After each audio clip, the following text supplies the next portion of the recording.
Good morning, good afternoon, good evening, good night, my people in which part of the world on a day. On Monday, August 26, a truck traveling from Kellits en route to a place in St. Anne was carrying gravel and it collapsed on the Pedro River bridge and the road broke away. Now, that on Monday, today a Wednesday, despite many people, including myself, reaching out to all the various news outlets, TVJ, CVM, and the Councillor Palon Emard, Councillor Clovis Cohagen, and MP Dwight Sibbles. Nobody no reach. It's almost like Pedro River non-existent. That not right. Because when at election time, everybody show up with them empty promises. And now the people, them road broke way, gone. And nobody no show up.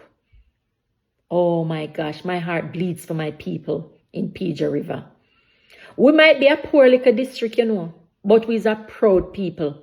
And the people don't they need the help. It's back to school. What is going to happen with all these kids who go to school in Kellits or in a Clarendon College?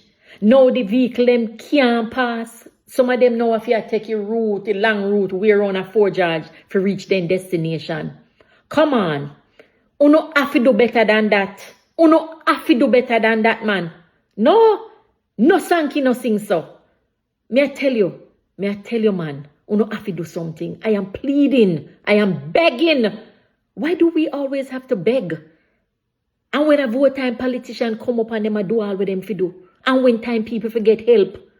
This community is in dire help. Because, let me tell you something, if this road is not fixed, it only going to get worse and worse and worse.